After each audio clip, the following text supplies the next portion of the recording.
A lot of things that you can do wrong with your hair that will rob that youthful appearance from you. But here's the thing, there's one big one that I see at the salon all the time. And here's the good part.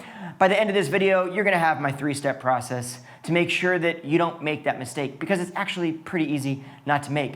Now, what is it? Well, let's start with this. First of all, when I speak about age, I'm not talking about trying to look too young for your age. I'm saying that what we want to do is we want to achieve the best shape for our age, enhancing what we love about the way we look, enhancing that youthful appearance, doing things that accentuate things about our face shape to really draw emphasis to what we want to draw emphasis to, or to draw emphasis away from what we don't want to draw emphasis to. And the way that we do that, first of all, step one is simply understanding your face shape, knowing your face shape. And I know it can be a really hard thing to figure out what is your actual face shape. It's why I created this video right here. And if you check that out, it's going to give you some insight into figuring out what face shape you have.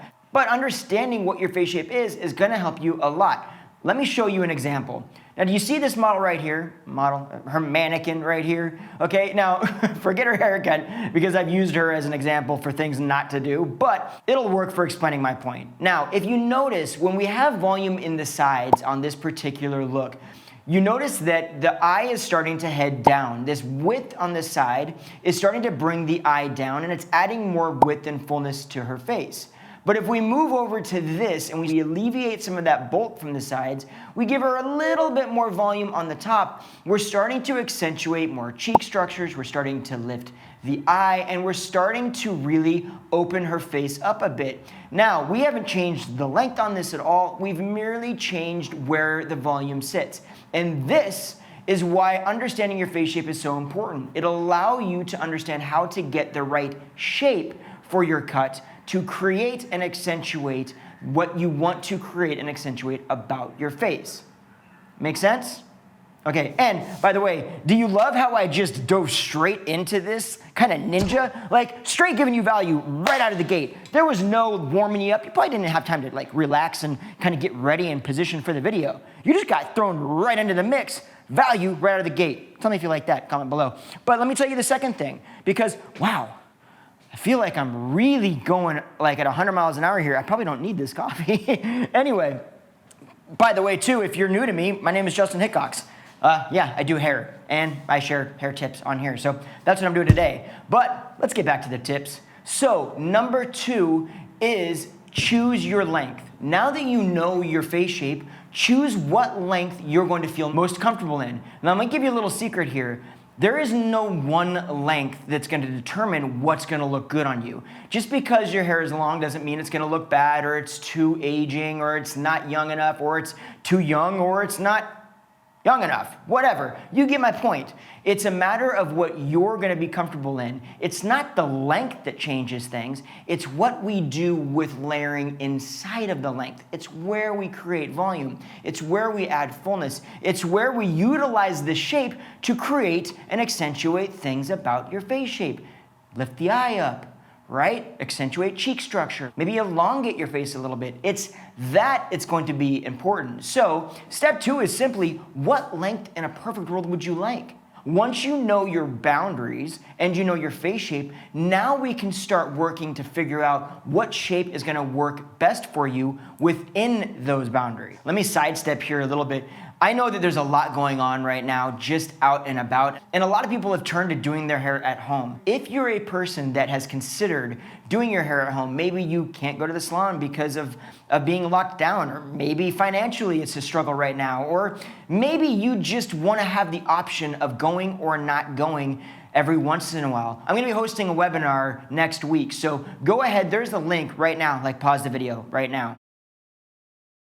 And go and register down below in the description. There's a link. Click on that, we'll get you registered, and you'll be able to watch this webinar where we dive way deep into a bunch of mistakes, a bunch of value, and giving you insight into how to not make those mistakes, but also even just understanding your hair better so that you can talk to your stylist on a better level and explain things to them a little bit easier so that you avoid some potential concerns with color and cut. If you want to register for that, click below and let us know. Okay, and that takes us to number 3. Number 3 is simply figuring out what you like or maybe what you don't like about your face shape.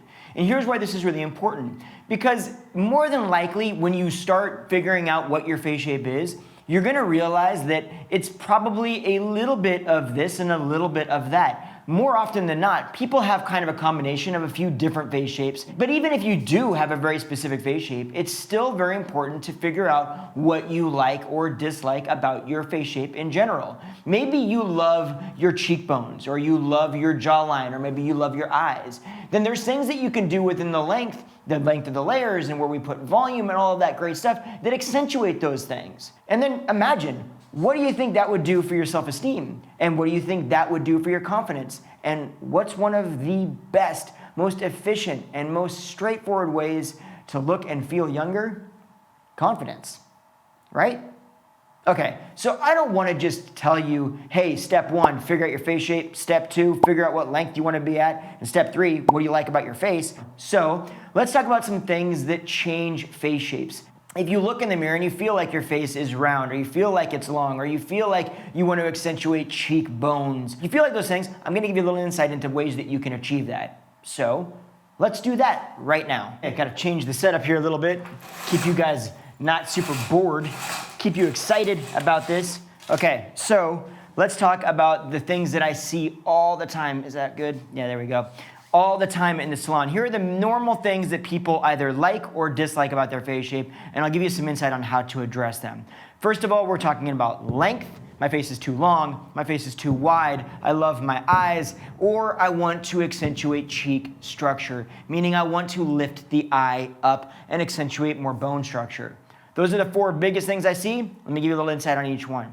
First of all, long. If you feel like your face is too long, I kind of already covered this a little bit, but the main thing is just paying attention to not having too much length around your face. Remember, the longer things are, mainly around your face, not length, the more it's going to accentuate length.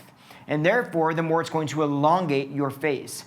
Another way is too much volume in the top and not enough volume on the sides. If you've got too much volume on the top, that again is going to also encourage the illusion of length. Okay, so what about full face? What if you've got a very round face shape? Well, in that scenario, if you feel like your face is too round, you want to make sure that you don't bring anything into the chin length. No layers directly into the chin, no bob shapes directly into the chin. That's going to accentuate more roundness. You also want to make sure that you don't have too much fullness on the side and not enough on the top. If you do that, again, you're adding more width, you're bringing the eye out, and you're again creating more fullness. One other thing to think about is closing yourself off too much. If you've got too thick of a bang, it's going to feel like your bangs are closing you out, which is going to draw more emphasis to your cheeks, and it's going to overall make your face feel more full. So staying away from those things is going to help you elongate your face more. Okay, let's talk about bringing out your eyes. If you want to bring out your eyes, you've got a few things that you can do to really make them pop. One thing is bring it back off of your face. Get your face opened up so you can see your face. You don't want to have a bunch of stuff into your face because it can take emphasis away from your eye. You want to open it up so that you see your eyes come through. Now, some bangs are actually a really good option as well. If you have some bangs, it can draw a point of interest right to your eyes and really frame them and show, boom, look at those eyes right here. Got me? Right here. That was weird. I won't do that again. That was odd. But you get my point. Have some bangs, have some softness, have some strength. The bangs are going to be more dependent on your face shape, so you want to make sure that you have the right bangs. But if you want your eyes to pop, that isn't one way of doing it. Okay, so what do we do when we're trying to accentuate angular shapes in our face? Cheekbones, stuff like that. Bring that eye up, lift that eye up. If you remember my first model, mannequin, it was a hideous haircut, that thing. But if you realized, see how when you create that volume through the temple area, it starts to accentuate that line. It lifts the eye up. You're basically following the structure of your face. If you think about it, your cheeks do this. They don't go parallel to the floor. Following that line and creating the volume where that line ends draws the eye in this direction and therefore lifts everything up. Now, one other option is bringing it back off your face. If you bring your hair back off your face and tuck it behind your ear and have that length come forward, many times that can accentuate your jawline, but more importantly, you're also creating that volume up through the temple again, and creating that volume up through the temple, laying it in around here and framing your jaw. All of those things accentuate more of that angular structure in your face that's lifting the eye up and creating the angles that you're looking for. I hope that helps. Now, most important thing you can do, watch this video. It's gonna help you determine step 1, figuring out your face shape, so we can move from there. Also, if you wanna be part of my webinar, teach you how to do your hair at home, avoid all the mistakes, click below. There's a link to register in the description. Do that. And hey, we'll see you in the next video. So thanks for hanging out. I appreciate you.